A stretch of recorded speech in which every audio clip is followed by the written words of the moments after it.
Hello and welcome to CW's Fly Tying channel. My name is Chris Williams. I've been a fly tyer and fly fisherman for the majority of my life. I began both when I was about 9 years old.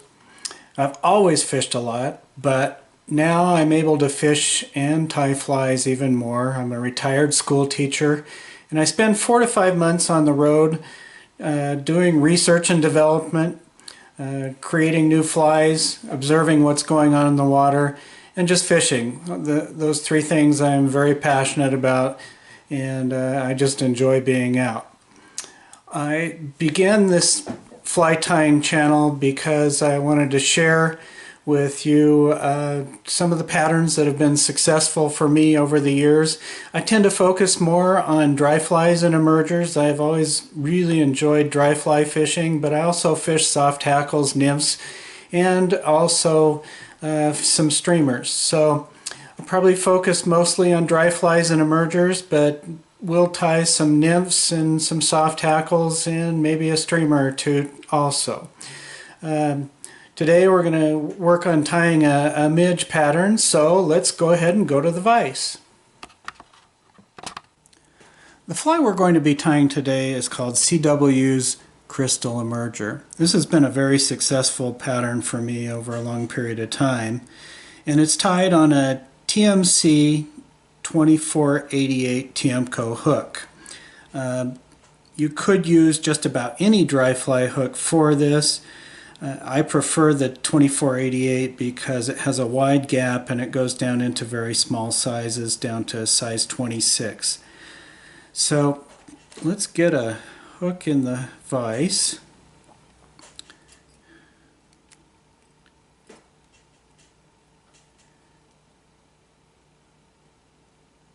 And we'll get started.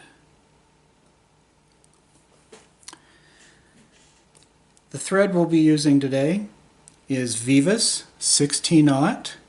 I like Vivas because it is a fine diameter thread but has a high breaking strength.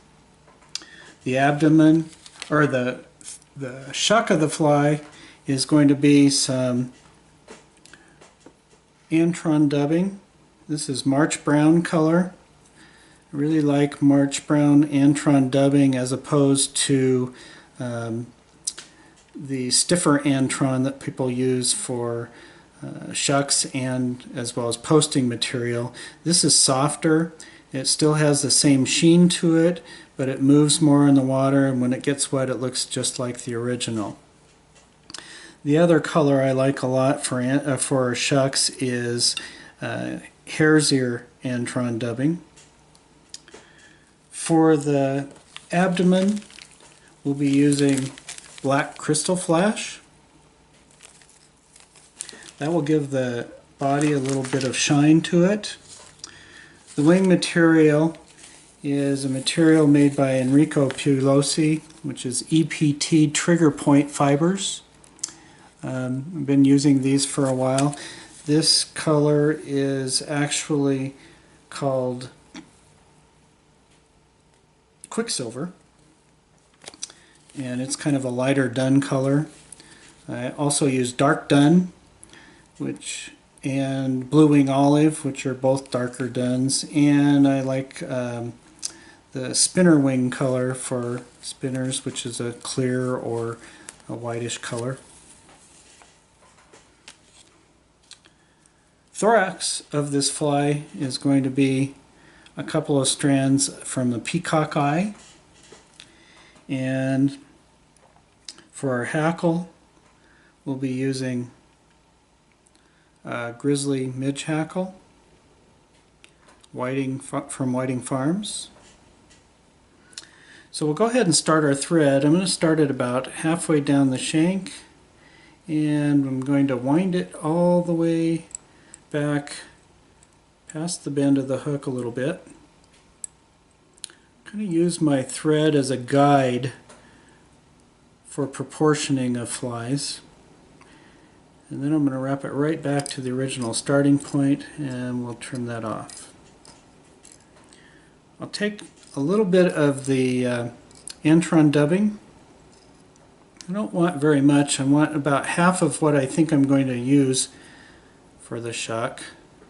The reason is because I'm going to roll it into a tube, and then I'll pinch it between my forefinger and my thumb, pinch the thread in there and make a pinch wrap, pull straight down, and lock the dubbing onto the shank of the hook.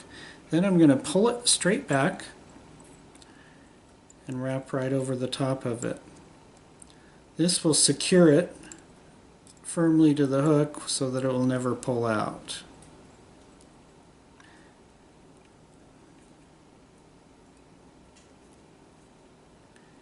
And we'll move our thread back to the original starting point. Next, I'm going to take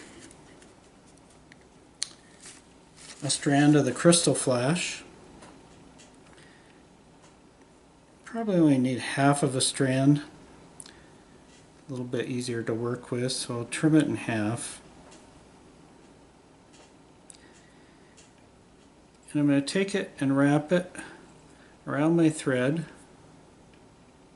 in half. This way I can position that crystal flash wherever I want just by sliding it down the thread onto the shank of the hook. I'll slide it down there, make a few wraps of thread, secure it to the hook, move my thread back to the original starting position. I'm going to twist the crystal flash together. This will keep it together as I wrap it forward.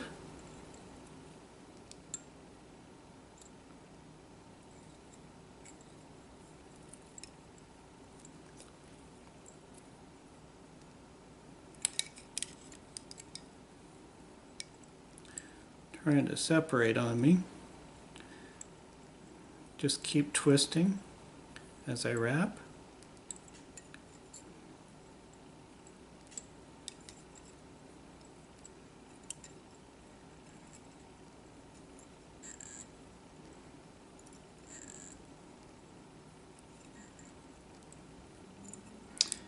And we'll tie that off with a couple of wraps of thread.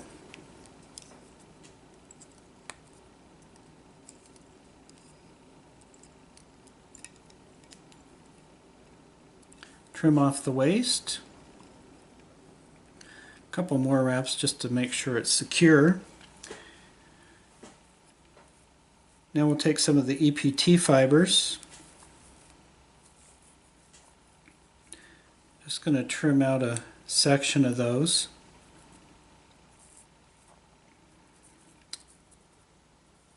And what I'm going to do with these is I'll take them in the thumb and forefinger of both hands. I'm going to twist them in opposite directions until they actually roll right over on top of themselves into a loop. Then I can take that loop in my left hand, I'll measure it and tie it in with another pinch wrap.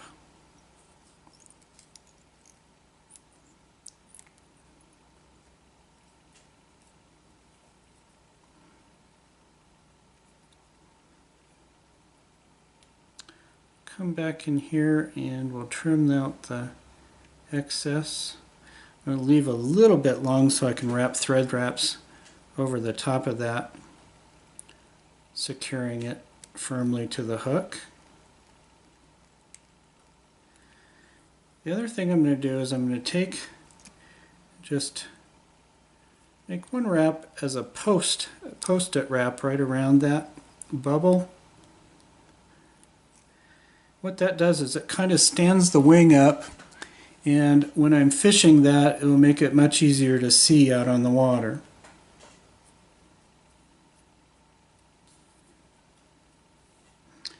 Next, we're going to tie in our hackle.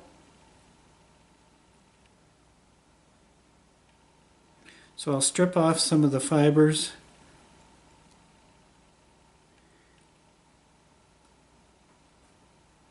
and tie it in with the shiny side forward, and then come back in and clip out the remainder.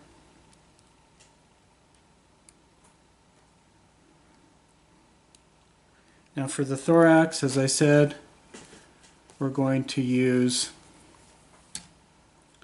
a couple of strands from the peacock eye. So I'm going to take and clip out a couple of those. Peacock is a really fragile material to work with. If I tried to tie those in by the tips, they would break off immediately on the first wrap. So I'm going to trim off quite a bit of that to where I can actually work with the peacock eye. And we'll tie those in by our new tips.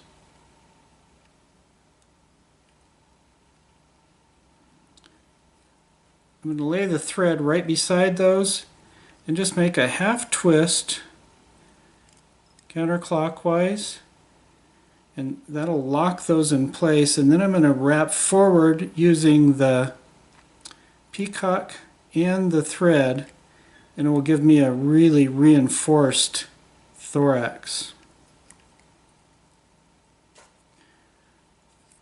Now we'll tie those off with a few wraps and trim out the excess. Okay, now we're going to palmer our hackle. I don't want a really heavily hackled fly. I usually put just a couple of wraps of hackle on this pattern, just enough to imitate legs and to properly float the fly.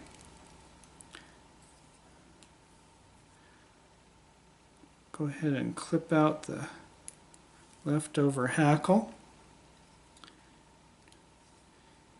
And we're going to take and make a 3-turn whip finish to finish this fly.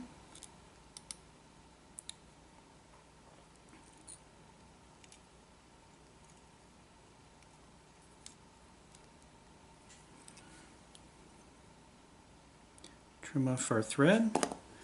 Just kind of one little flyaway fiber in our wing. Clip that out of there. I'm going to come back in. I'll straighten out that shuck, and I'm going to trim it off just a little bit shorter than the length of the abdomen, or the length of the shank of the hook. The last thing I want to do is I'm going to turn the fly over, and I'm going to come in and trim the bottom of the hackle out in a V. The reason I do this is so that the fly will sit flat on the water and will land perfectly upright every time.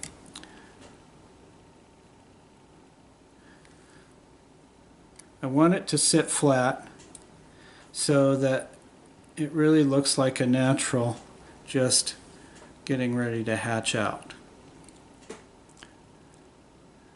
That is the finished CW's Crystal Midge emerger. I suggest you tie up a few and give those a try. I don't think you'll be disappointed. It's been a very effective fly for me over the years. Thank you for watching until next time, and you can follow me at CEGWILLI on Instagram. We'll see you next time for more flies. Thanks again.